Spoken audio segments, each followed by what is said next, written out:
നമ്മൾ ദൈവസഭ എങ്ങനെ ആയിരിക്കണം എന്നുള്ളതാണ് കഴിഞ്ഞ സെഷൻ മുതൽ ചിന്തിച്ച് തുടങ്ങിയത്.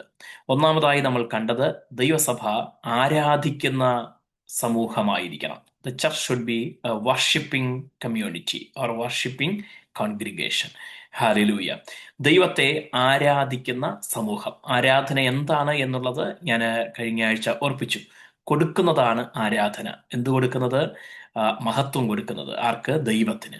ദൈവത്തിന് നമ്മെയും നമുക്കുള്ള സകലത്തെയും അർപ്പിക്കുന്നതാണ്, സമർപ്പണം ചെയ്യുന്നതാണ്, കൊടുക്കുന്നതാണ്, ദൈവത്തിന്റെ മഹത്വത്തിന് വേണ്ടി ഉപയോഗിക്കുന്നതാണ് ആരാധന. ഹല്ലേലൂയ. ആരാധന എന്ന ആശയത്തിൽ 3 വാക്കുകളാണ് പുതിയ നിയമത്തിൽ ഗ്രീക്കിൽ ഉപയോഗിച്ചിരിക്കുന്നത്. ഒന്നാമത്തേത് നാം കഴിഞ്ഞ ആഴ്ചയിൽ ചിന്തിച്ചു. അത് പ്രോസ്കുനിയോ എന്ന വാക്കാണ്. PROSKUNEO എന്ന് ഇംഗ്ലീഷിൽ നമുക്ക് വേണമെങ്കിൽ എഴുതാൻ കഴിയുന്ന പ്രോസ്കുനിയോ എന്ന ഗ്രീക്ക് പദമാണ് ഒന്നാമതായി ആരാധനയ്ക്ക് വേണ്ടി ഉപയോഗിച്ചിരിക്കുന്നത്. അതിന്റെ അർത്ഥം ബോ ഡൗൺ, കുമ്പിടുക, നമസ്കരിക്കുക എന്നാണ്. മത്തായി 4:10 വെളിപ്പാട് 22:9 നമുക്കത് കാണുവാനായിട്ട് കഴിയുന്നു. ഇന്ന് നമുക്ക് അടുത്ത 2 വാക്കുകൾ കൂടെ ചിന്തിക്കാം. അടുത്തതായിട്ട് നമുക്ക് കാണാൻ കഴിയുന്നത് ലാട്രിയോ എന്ന വാക്കാണ്. ലാട്രിയോ എന്ന വാക്ക് ഇംഗ്ലീഷിൽ എഴുതിയാൽ LATREUO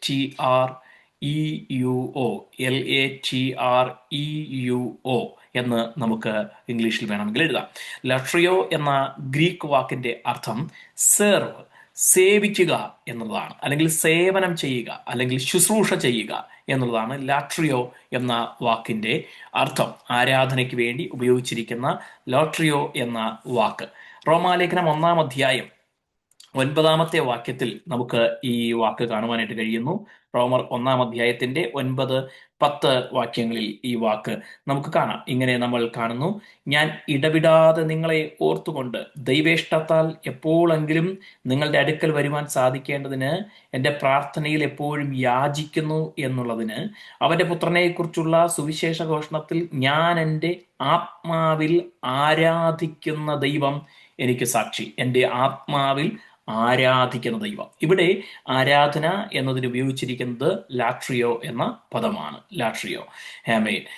റോമർ 12:1 ഇതേ പദമാണ് ഉപയോഗിച്ചിരിക്കുന്നത്. അത് ഞാൻ കഴിഞ്ഞ ആഴ്ച അതിന്റെ പ്രാധാന്യം, റോമർ 12:1 എന്തുകൊണ്ട് ഈ ആരാധന എന്ന വിഷയത്തിൽ പ്രാധാന്യം അർഹിക്കുന്ന ഒരു വാക്യമാണ് എന്നുള്ളത് ഓർപ്പിക്കുവാനിടയായി.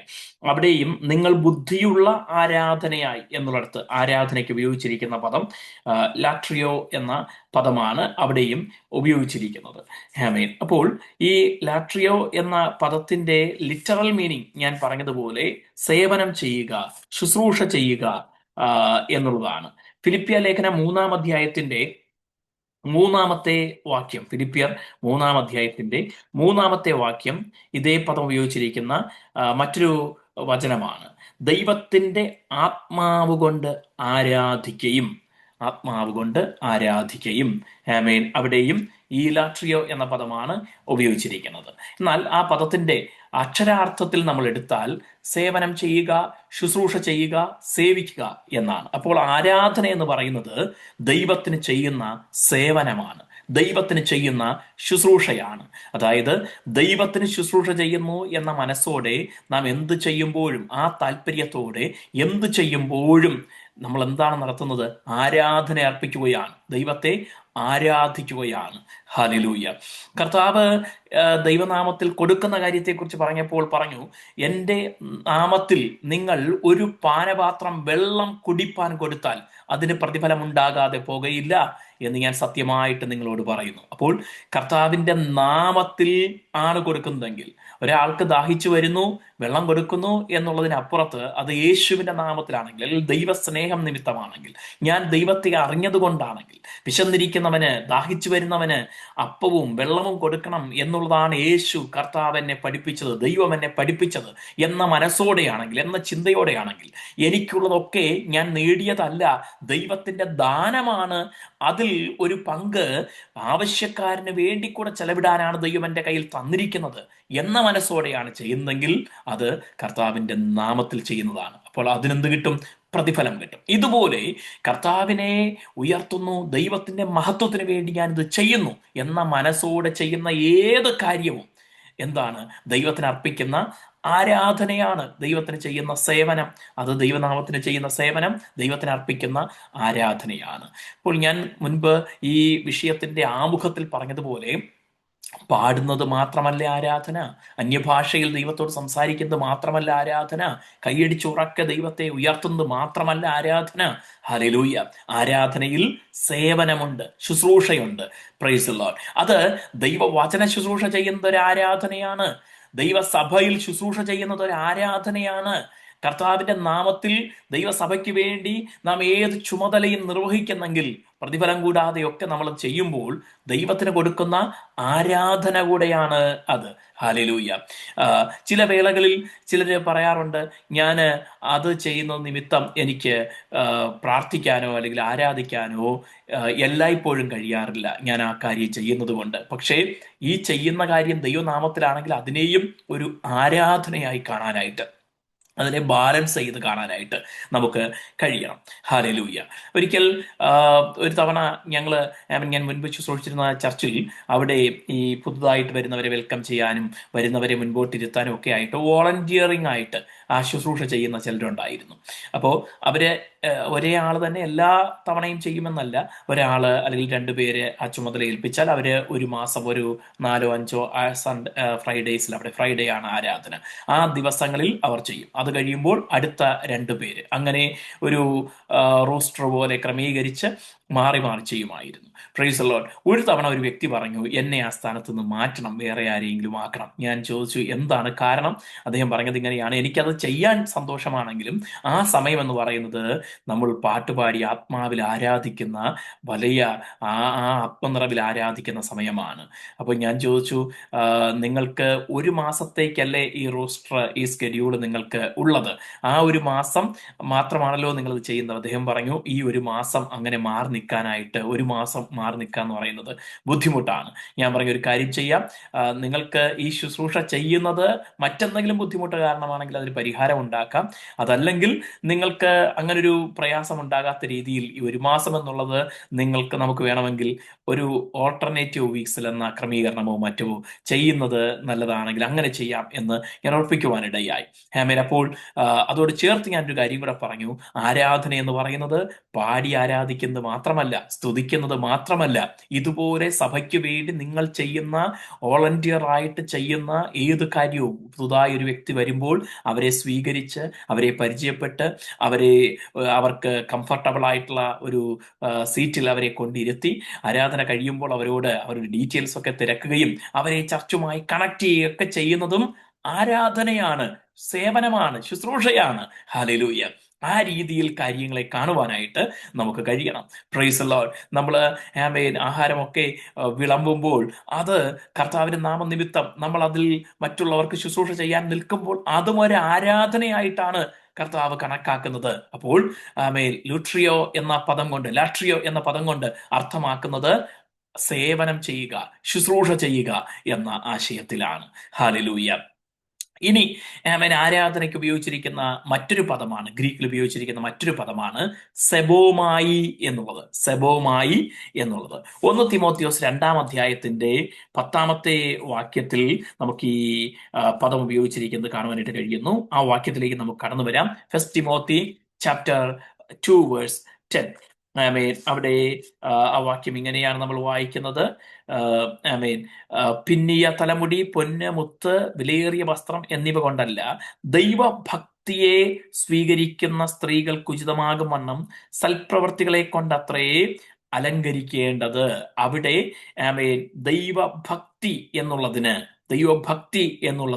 ഉപയോഗിച്ചിരിക്കുന്നത് സെബോമായി എന്ന പദമാണ്. സെബോമായി എന്ന പദമാണ്. ഇതേ പദം 5-ാം അധ്യായം 4-ാമത്തെ വാക്യത്തിൽ നമുക്ക് കാണാനായിട്ട് കഴിയും.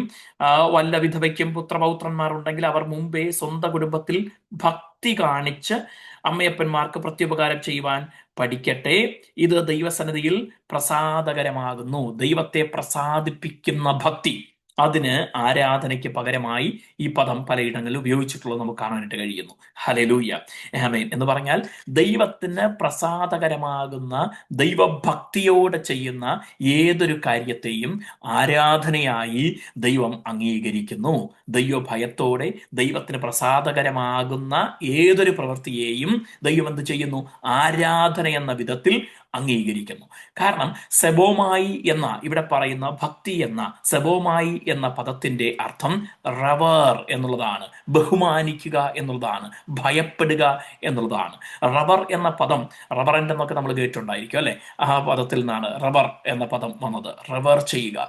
റബറിന്റെ അർത്ഥം സ്നേഹത്തിൽ അധിഷ്ഠിതമായ ഭയം എന്നുള്ളതാണ്. ബഹുമാനത്തിൽ അധിഷ്ഠിതമായ, സ്നേഹത്തിൽ അധിഷ്ഠിതമായ ഭയം അല്ലെങ്കിൽ ബഹുമാനം, സ്നേഹത്തിൽ അധിഷ്ഠിതമായ ബഹുമാനം എന്ന് പറഞ്ഞാൽ ഒരപ്പനെ മകൻ ഭയപ്പെടുന്നത് റവർ ചെയ്യുന്നതിന് ഉദാഹരണമാണ്. അപ്പനെ ഭയപ്പെടുന്നത് വെറുമൊരു ഭയമല്ല, അപ്പോൾ തന്നെ അതിൽ സ്നേഹം അടങ്ങിയിട്ടുണ്ട്. സ്നേഹത്തിൽ അധിഷ്ഠിതമായ ബഹുമാനം, ഭയം, അതാണ് റവർ എന്നതുകൊണ്ട് അർത്ഥമാക്കുന്നത്. ദൈവത്തെ ആരാധിക്കുന്നതിന് ഈ പദം, സെബോമായി എന്ന പദം ഉപയോഗിച്ചിരിക്കുമ്പോൾ നമ്മുടെ ചിന്തകളിൽ എപ്പോഴും ദൈവത്തോടുള്ള സ്നേഹനിർഭരമായ ഭക്തി ഉണ്ടായിരിക്കണം. സ്നേഹത്തിൽ ഊന്നിയ ഭയം ദൈവത്തോട് ഉണ്ടായിരിക്കണം. ചെയ്യുന്ന ഏതു കാര്യവും ദൈവത്തിനായി ചെയ്യുന്നു എന്ന ബോധ്യത്തോടെ നാം ചെയ്യണം. ഹല്ലേലൂയ. അപ്പോൾ നമുക്ക് മറ്റുള്ളവരെ കുറ്റം പറയാനോ, അവരെന്നെ സഹായിച്ചില്ലെന്ന് പറയാനോ, അവരെന്നോട് കൂടെ ചേർന്ന് നിന്നില്ലെന്ന് പറയാനോ ഒന്നും പറ്റത്തില്ല. കാരണം ഞാൻ ആർക്ക് വേണ്ടിയാ ചെയ്യുന്നത്? ദൈവത്തിന് വേണ്ടിയാണ് ചെയ്യുന്നത്. ഇതെന്റെ കാര്യമല്ല, അവർ ചെയ്യട്ടെ എന്ന് നമുക്ക് പറയാൻ പറ്റത്തില്ല. കാരണം എന്താ? ഞാൻ ദൈവത്തിന് വേണ്ടിയാണ്, ദൈവത്തോടുള്ള ഭക്തി നിമിത്തമാണ് ഇത് ചെയ്യുന്നത് എന്ന ചിന്ത നമുക്കുള്ളത് കൊണ്ട്. ഹല്ലേലൂയ. അപ്പോൾ സെബോമായി, ദൈവത്തെ ഭയപ്പെടുക, ദൈവത്തെ ബഹുമാനിക്കുക, ആമേൻ, അത് ആരാധനയ്ക്ക് വേണ്ടി ഉപയോഗിച്ചിരിക്കുന്ന മറ്റൊരു പദമാണ്. 3 പദങ്ങളാണ് പുതിയ നിയമത്തിൽ ദൈവത്തെ ആരാധിക്കുക എന്ന ആശയത്തിൽ ഉപയോഗിച്ചിരിക്കുന്നത്. ഒന്ന് പ്രോസ്കുനിയോ, അതിന്റെ അർത്ഥം ബോ ഡൗൺ, കുമ്പിടുക, നമസ്കരിക്കുക എന്നുള്ളതാണ്. അത് നമ്മൾ ആമേൻ ചെയ്യുന്ന പ്രാർത്ഥനയോ പാട്ടോ അങ്ങനെ ആമേൻ ദൈവത്തെ ആരാധിക്കാൻ എക്സ്പ്രസ് ചെയ്യുന്ന എല്ലാ കാര്യങ്ങളും പ്രോസ്കുനിയോ എന്നതിനകത്ത് കടന്നു വരുന്നു. ലാട്രിയോ എന്നതാണ് രണ്ടാമത്തെ പദം. അതിന്റെ അർത്ഥം സർവീസ് ചെയ്യുക, സെർവ് ചെയ്യുക, ശുശ്രൂഷിക്കുക, സേവനം ചെയ്യുക, ദൈവത്തിന് മിനിസ്ട്രി ചെയ്യുക എന്ന ആശയത്തിലാണ് ലോട്രിയോ എന്ന പദം ഉപയോഗിച്ചിരിക്കുന്നത്. മൂന്നാമത്തേത് സെബോമായി എന്ന പദമാണ്. അത് ദൈവത്തെ ബഹുമാനിക്കുക, ഭക്തി, ഭയ, ദൈവസ്നേഹത്തിൽ അധിഷ്ഠിതമായ ഭയം എന്നുള്ളതാണ് സെബോമായി എന്ന പദം കൊണ്ട് അർത്ഥമാക്കുന്നത്. ഹല്ലേലൂയ. ഇനി ദൈവത്തെ എങ്ങനെയാണ് ആരാധിക്കേണ്ടത്? കർത്താവായ യേശു ക്രിസ്തു പഠിപ്പിച്ചു. യോഹന്നാന്റെ സുവിശേഷം 4-ാം അധ്യായം 24-ാമത്തെ വാക്യം, നിങ്ങൾ അവിടെയും ഇവിടെയും ഒക്കെ ദൈവത്തെ ആരാധിക്കുന്നു എന്ന് പറയുന്നു. ആ മലയിലും ഈ മലയിലും ഒക്കെ ദൈവത്തെ ആരാധിക്കുന്നു എന്ന് പറയുന്നു. എന്നാൽ ദൈവത്തെ ആരാധിക്കുന്നത് അവിടെയുമല്ല ഇവിടെയുമല്ല. സത്യനമസ്കാരികൾ ദൈവത്തെ ആത്മാവിലും സത്യത്തിലും നമസ്കരിക്കുന്നു. ആ നാഴിക വരുന്നു, ഇപ്പോൾ വന്നുമിരിക്കുന്നു എന്ന് യേശു പറയുകയാണ്. ഹല്ലേലൂയ. യെരുശലേമിലുമല്ല ദൈവത്തെ ആരാധിക്കേണ്ടത്, ശമര്യയിലുമല്ല ദൈവത്തെ ആരാധിക്കേണ്ടത്. എൻ്റെ അർത്ഥം അവിടെ ഒന്നും ആരാധിക്കരുതെന്നല്ല. ആരാധനയ്ക്ക് ഒരു പ്രത്യേക സ്ഥലമോ ഒരു പ്രത്യേക കെട്ടിടമോ ഒന്നും ഒരു ദൈവ പൈതലിന് ആവശ്യമില്ല. ഉണ്ടെങ്കിൽ നല്ലത്, കൂടി വരാനും ഒരുമിച്ചിരിക്കാനും ഏകാഗ്രത കിട്ടാനും ഒക്കെ ഒരു സ്ഥലം, ഒരു ഇടം ഉണ്ടെങ്കിൽ നല്ലതാണ്. ഇനി അതില്ലെന്ന് വെച്ച് കുഴപ്പമൊന്നുമില്ല. ഹല്ലേലൂയ, ആമേൻ. പക്ഷെ ആരാധന എങ്ങനെയായിരിക്കണം? ആത്മാവിലും സത്യത്തിലും ആയിരിക്കണം ദൈവത്തെ ആരാധിക്കേണ്ടത്. കാരണം ദൈവം ആത്മാവാകുന്നു. അതുകൊണ്ടാണ് ദൈവത്തെ ആത്മാവിൽ ആരാധിക്കേണ്ടത്. ഹല്ലേലൂയ. നാം എന്തൊക്കെ അംഗവിക്ഷേപങ്ങൾ കാണിച്ചാലും, എത്ര അധരം കൊണ്ട് ഉയർത്തിയാലും, ആത്മാവ് കൊണ്ട് ദൈവത്തെ സ്തുതിക്കുന്നില്ലെങ്കിൽ, ആരാധിക്കുന്നില്ലെങ്കിൽ, ആ ആരാധനയെ ദൈവം വെറും ഉപരിവിപ്ലവമായി, ജൽപ്പനമായി, വെറും സമയം പോക്കായിട്ട് മാത്രമേ കാണത്തുള്ളൂ. ഹല്ലേലൂയ.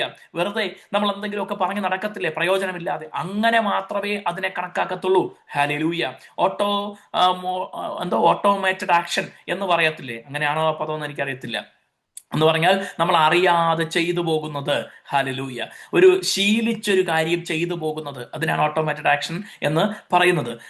ആമേൻ.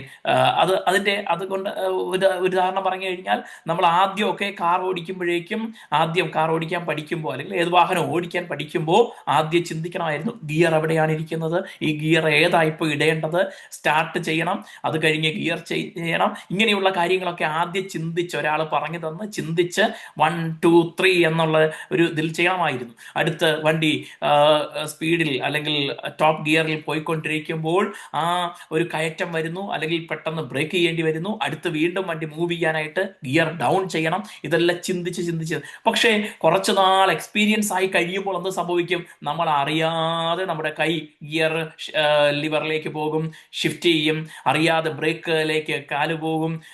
ക്ലച്ച് ഉപയോഗിക്കുന്ന വണ്ടിയാണെങ്കിൽ ക്ലച്ച് ചവിട്ടി, അതെല്ലാം ഓട്ടോമാറ്റിക് ആയിട്ട് സംഭവിക്കും. സ്വതവേ നമ്മൾ പോലും അറിയാതെ സംഭവിക്കും, അല്ലെ? ഹല്ലേലൂയ. നമ്മൾ ചില സമയങ്ങളിൽ വീട് പൂട്ടിയോ എന്ന് സംശയം തോന്നാറുണ്ട്. എന്താ കാരണം? നമ്മൾ ഓട്ടോമാറ്റഡ് ആയിട്ട് അത് ചെയ്തു കഴിഞ്ഞു, എന്നിട്ട് പോയി. കാരണം സ്ഥിരം ചെയ്യുന്ന ഒരു കാര്യം വീട്ടിൽ നിന്ന് ഇറങ്ങുമ്പോൾ ഇന്നും ചെയ്തിട്ട് പോകുന്നു. പക്ഷെ കുറച്ച് കഴിഞ്ഞപ്പോഴാണ് നമ്മൾ അവെയർ ആയപ്പോഴോ ചെയ്തോ എന്ന് സംശയം. ഹല്ലേലൂയ. അപ്പോൾ ആരാധന എന്ന് പറയുന്നത് ഈ ഒരു ഓട്ടോമാറ്റഡ് ആയിട്ട് സംഭവിക്കുന്ന ഒരു കാര്യമാകരുത്, അവെയറായി സംഭവിക്കുന്ന ഒരു കാര്യമായിരിക്കണം. ഞാൻ ദൈവത്തെ ആരാധിക്കുന്നത് ദൈവവും ഞാനുമായുള്ള ബന്ധത്തിന്റെ അടിസ്ഥാനത്തിലാണ്. ദൈവം ആത്മാവാണ്, ഞാൻ ദൈവത്തെ ആത്മാവിൽ ആരാധിക്കേണ്ടവനാണ് എന്ന ആ ബോധ്യത്തോടെ, ചിന്തയോടെ നമ്മൾ പാടുന്ന പാട്ടുകൾ എത്ര അറിയാവുന്ന പാട്ടുകളാണെങ്കിലും അതിന്റെ വരികളിലൂടെ അർത്ഥം ധ്യാനിച്ച് ദൈവത്തിന് നന്ദി കരയേറ്റിക്കൊണ്ടായിരിക്കണം ആരാധന അർപ്പിക്കേണ്ടത്. ആത്മാവായ ദൈവത്തെ ആരാധിക്കണം. Praise the lord. പിന്നെ സത്യത്തിൽ ആരാധിക്കണം എന്നുള്ളതിന്റെ അർത്ഥം സത്യമായി, ആത്മാർത്ഥമായി, സിൻസിയറായി ആരാധിക്കണം എന്നുകൂടെയാണ്. സത്യം എന്നതിന് ദൈവ സത്യമാണ്, അല്ലെങ്കിൽ യേശു കർത്താവ് പറഞ്ഞ ഞാൻ തന്നെ വഴിയും സത്യവും ജീവനും, അത് അചഞ്ചലമാണ്, മാറ്റമില്ലാത്തതാണ് എന്ന ആശയത്തിലാണ് അവിടെ സത്യം എന്ന് പറഞ്ഞിരിക്കുന്നത്. മാറ്റമില്ലാത്തവനാണ് ദൈവം, ദൈവത്തിന് മാറ്റമില്ല. എന്നാൽ ആത്മാവിലും സത്യത്തിലും ദൈവത്തെ ആരാധിക്കണം എന്നുള്ളത് നമ്മുടെ ആരാധന സത്യസന്ധമായിരിക്കണം, ആത്മാർത്ഥമായിരിക്കണം, ജീവിത വിശുദ്ധിയോടെയുള്ളത് ആയിരിക്കണം. ഹല്ലേലൂയ. അപ്പോൾ ദൈവത്തെ ആരാധിക്കണം എന്നുള്ള കാര്യം സഭയ്ക്ക് ദൈവം നൽകിയിരിക്കുന്ന ഉത്തരവാദിത്തമാണ്. സഭ എങ്ങനെയായിരിക്കണം? ആരാധിക്കുന്ന സഭയായിരിക്കണം. ആരാധിക്കുക എന്ന് പറയുമ്പോൾ അതിനകത്ത് എന്തൊക്കെ കാര്യങ്ങൾ ഉണ്ടായിരിക്കണം? ഒന്ന്, എക്സ്പ്രസീവായിരിക്കണം, അല്ലെങ്കിൽ പാട്ടുകളും കയ്യടിയും ഒക്കെ അതിനകത്ത് ഉണ്ടായിരിക്കണം. അതാണ് ഒന്നാമത്. രണ്ട്, സർവീസ് മെന്റാലിറ്റിയോടെ ആയിരിക്കണം, ശുശ്രൂഷ മനോഭാവത്തോടെ ചെയ്യുന്ന ഏത് കാര്യവും ആരാധനയാണ്. മൂന്ന്, ദൈവഭക്തി അതിനകത്തുണ്ടായിരിക്കണം, ഭയത്തോടെ, സ്നേഹത്തിലധിഷ്ഠിതമായ ഭയത്തോടെ ദൈവത്തെ സേവിക്കണം. അതിനും ആരാധന എന്ന് പറഞ്ഞിരിക്കുന്നത് കാണുവാനായിട്ട് കഴിയുന്നു. പിന്നെ ആത്മാവിലും സത്യത്തിലും നാം ദൈവത്തെ ആരാധിക്കണം. ഹല്ലേലൂയ. നാം ദൈവത്തെ ആരാധിക്കുന്ന ഒരു കൂട്ടമായിരിക്കാൻ ദൈവം സഹായിക്കട്ടെ. ഹല്ലേലൂയ. അങ്ങനെ ആരാധിക്കുന്നവരുടെ ഇടയിൽ ദൈവം തന്റെ ശക്തി വെളിപ്പെടുത്തും, മഹത്വം വെളിപ്പെടുത്തും, ദൈവം തന്റെ കൃപകളെ വെളിപ്പെടുത്തും, ദൈവത്തിന്റെ സാന്നിധ്യത്തെ ദൈവം മാനിഫെസ്റ്റ് ചെയ്യും, വെളിപ്പെടുത്തും. ഹല്ലേലൂയ. കർത്താവ് നമ്മെ അനുഗ്രഹിക്കട്ടെ. സഭയ്ക്കുണ്ടായിരിക്കേണ്ട ഒന്നാമത്തെ quality should be a worshipping church.